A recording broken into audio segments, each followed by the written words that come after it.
అసలు యాక్చువల్గా political entry ఒక అనుకోని డెస్టినీ. అవును. అసలు అది ఎక్స్పెక్ట్ చేసింది కాదు. నువ్వు ఏదో ఉద్యోగం చేసుకుంటూ నీ మనాను బతుకుతున్నవాడివి. అంత చిన్న వయసులో ఆ పరిస్థితి వస్తే అనుకోకుండా మీ నాన్న యాక్సిడెంట్లో చనిపోయి ఎలా రియాక్ట్ అయ్యావు అసలు ఆ స్టేజ్లో? అది నాన్నగారు చనిపోవడం అనేది అయితే మీరు అన్నట్టు ఎప్పుడు మేము అనుకోలేదు. అది మాకెందుకో ఆయన తాలూకా పొలిటికల్ కెరియర్ త్రూ ఆయనకి అందరూ కూడా ఒక రకమైన భావంతో చూడడం వల్ల ఆయనకి చావు లేని మనిషిగానే మేము కూడా అలా ఫీల్ అయిపోయాం. ఆయనకి చావు ఏంటి, ఆయన ఎప్పుడు ఉంటాడు కదా, మంచివాడు, అందరికీ సేవ చేస్తున్నాడు, అలాంటి వారికి ఇవేవి జరగని. అలాంటి టైంలోనే ఒక్కసారి సడన్ గా ఈ వార్త వినేసరికి అయితే ఆల్మోస్ట్ టోటల్గా లైఫే కొలాప్స్ అయిపోయిన స్టేజ్లో. నేను ఒక్కనే అప్పుడు ఢిల్లీలో ఉండేవాడిని. మాకు సత్యనారాయణ అని ఇప్పుడు పార్లమెంటరీ పార్టీ సెక్రటరీగా ఉన్నాడు, ఆయన కూడా కలిసి అక్కడ ఢిల్లీలో ఉంటున్నప్పుడు సడన్ గా రాత్రిపూట ఎవరో ఫోన్ చేసి అలా చెప్పేసరికి ఇమీడియట్ గా టీవీ ఆన్ చేస్తే టీవీ త్రూవే న్యూస్ లో తెలుసుకొని నేను అమ్మకి మాట్లాడాను.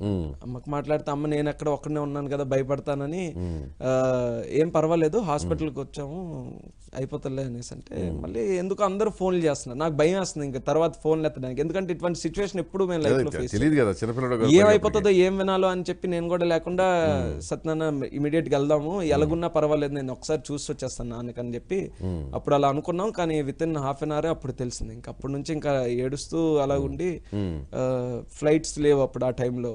మార్నింగ్ 3కి అలా ప్లాన్ చేసుకుంటే మళ్ళీ హైదరాబాద్ ఫ్లైట్ తీసుకొని ఇక్కడ నుంచి అయినా ఏదైనా తీసుకున్నానంటే సార్ ఫాలోఅప్ చేసి ఇలాగా ఢిల్లీ నుంచి వస్తున్నాడంటే ఆయన ఇక్కడ వెయిట్ చేశారు, హైదరాబాద్లో వెయిట్ చేసి కలిసి తీసుకొని వెళ్ళారు. కానీ ఆ టైంలో ఇంకా ఎలా రియాక్ట్ అవ్వాలనేది కూడా మాకేం తెలియదు కదా, ఏం తెలుస్తుంది అసలు అది.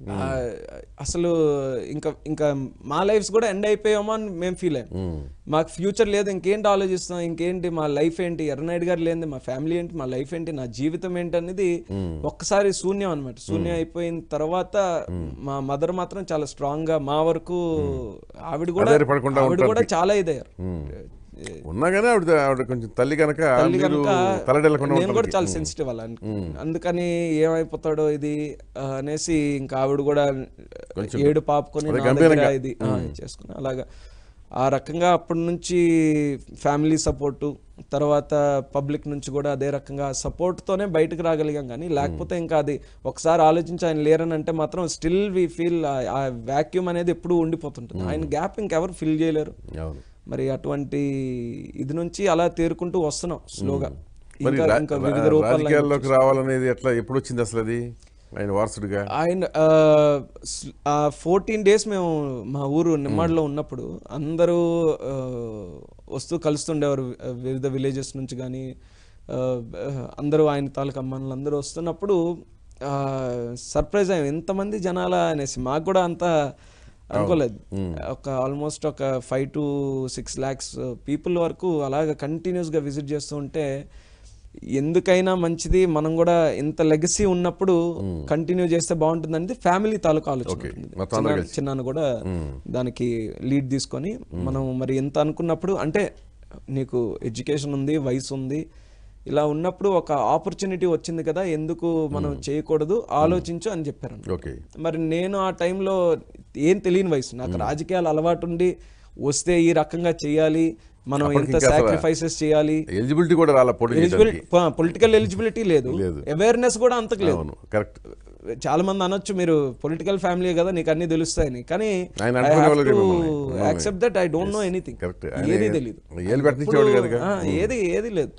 సో ఆ టైంలో కొంచెం అజ్ఞాతంలోనే తీసుకున్నాను. అంటే వితౌట్ ఎనీ అవేర్నెస్, సరేలే అందరూ అంటున్నారు కదా, మరి ఏదైనా నేను కూడా యంగ్ ఏజ్ లో ఉన్నాను కదా, ఎందుకు చేయలేను అనేసి అందరూ సపోర్ట్ చేస్తున్నారు. నేను ఒకటే అడిగాను ఫ్యామిలీ కూడా, మీరు అందరూ సపోర్ట్ చేస్తారు, మీరు అందరూ ఉంటారు, నాకు స్ట్రెంత్ ఇస్తారంటే నేను చేయగలను, లేకపోతే చేయలేను. నా డెసిషన్, అమ్మ డెసిషన్ కూడా. అంటే అమ్మేమో నువ్వు ఏదంటే నా అదేరా నాకేముంది అనేసి అంటే అప్పుడు ఇన్స్టంటేనియస్ గా తీసుకున్నాం. దాని గురించి పెద్ద ఆలోచించేం లేదు, అందరం చేస్తే బాగుంటుంది ఇలా అనేసి. అంటే 14 days వరకు మాట్లాడలేదు దీని గురించి, మాట్లాడలేదు, జస్ట్ అబ్జర్వ్ చేసాం ఏంటి ఎలా ఉంటుంది అనేది. ఆ అబ్జర్వ్ చేసిన తర్వాత కూడా చాలా మంది, ఎందుకనంటే అది మన అన్అవాయిడబుల్, మనిషి చనిపోయిన తర్వాత వాళ్ళ ఫ్యామిలీలో ఎవరున్నారు అనేది ఆటోమేటిక్ గా ఎక్కడి నుంచో ఒక ఆలోచన అనేది చూస్తుంటారు. వచ్చిన వాళ్ళందరూ కూడా కొడుకున్నాడంట, కొడుకేడి ఎంత ఉన్నాడు అంటే మరి ఏజ్కి వచ్చాడు కదా, ఇది అనేసప్పటికి ఆల్రెడీ ఒక ఇమేజ్ అనేది కాస్ట్ చేశారు. కానీ అప్పుడు మేము మాట్లాడుకోలేదు, బాగుండదు ఈ టైంలో అనేసి. అన్ని కార్యక్రమాలన్నీ అయిపోయిన తర్వాత ఒకసారి ఫ్యామిలీ మళ్ళీ కూర్చొని ఒక నిర్ణయం తీసుకున్నాం. అప్పుడు ఆ టైంలో తీసుకున్న నిర్ణయం అందరం అగ్రి అయ్యాం. అప్పటి నుంచి ఇంకా అలాగా ఒక్కొక్క సో మరి ఎంపీగా పోటీ చేయమని ఆఫర్ ఇచ్చింది సీఎంఏనా, చంద్రబాబునా? సరే అంటే ఫస్ట్లో ఒక ఆలోచన ఏంటంటే ఏమైనా చిన్న ఎక్స్పీరియన్స్డ్ కాబట్టి ఎంపీకి వెళ్తారా, నేను ఎమ్మెల్యేకి వెళ్దాం అనేది అప్పుడు అలాగ అనుకున్నారు. కానీ చిన్నాన్ని ఏంటంటే నువ్వే చదువుకున్నావు, ఆయనకి తెలుసు మేము ఢిల్లీలో చదువుకున్నాం, హిందీ వచ్చు, నువ్వు ఎడ్యుకేటెడ్వి, నేషనల్ లెవెల్లో ఉంటే ఇంకా బాగుంటుంది అని చెప్పి ఆయన నేనైతే కదలను, నేను ఎమ్మెల్యే చూసుకుంటాను, నీకు గెలిపిస్తాను, నువ్వు ఎంపీగానే పోటీ చేయని అంటే అప్పటికప్పుడే అది అనుకున్నాం. అంటే సారు ఆలోచనతో ఉన్నారేమో కానీ మేము ముందుగానే మేము ఇదైతేనే బాగుంటుందని, అంటే మా మధ్యలో మళ్ళీ డిఫరెన్సెస్ ఉండకూడదు. మళ్ళీ ఏంటంటే నాకైతే తెలియదు కానీ ఆయనకి మళ్ళీ వేరే ఆలోచన, ఆయన ఏదైనా ఉందేమో ఎంపీగా వెళ్ళాలి అవకాశం వచ్చిందని అంటే ఆయన ఏమో నేను ఎమ్మెల్యేగానే ఉంటానని చెప్పి ఆయన ఫిక్స్ అయ్యి అదే రకంగా వెళ్ళి మనం సార్ కూడా వెళ్ళినప్పుడు అలాగ అడిగాం, సార్ మరి మేము ఫ్యామిలీ పరంగానే అయితే డిసైడ్ చేసుకున్నాం రామ్ వస్తాడని అని అంటే సరే మంచిదే, మంచి డెసిషన్ అని చెప్తూ మరి ఏంటి అనుకుంటున్నారని అంటే చిన్నాన్ని చెప్పాడు, లోక్సభ ఇన్ఛార్జ్ మరి నాన్న చేసేవారు కదా అదే ఇస్తే బాగుంటుందని. అది sir without any hesitation immediate గా ఇచ్చేసారు. చెప్పేసరికి ఇంకా అప్పుడే ఆల్మోస్ట్ 26th November ఇప్పుడు ముహూర్తం తీసుకుని ఆ రోజే అనౌన్స్ చేస్తారు. ఓకే. సో ఇప్పుడు మరి ఇంత చిన్న వయసులో ఎంపీగా అంటే పార్లమెంట్లోనే ఇప్పుడు ఉన్న లోక్సభలోనే యంగెస్ట్ ఎంపీ, సెకండ్ యంగెస్ట్. నాకు ఉన్నాడు దుష్యంత్ చౌతాలా అని, ఓం ప్రకాష్ చౌతాలా. అవునా? నేను ఎంతో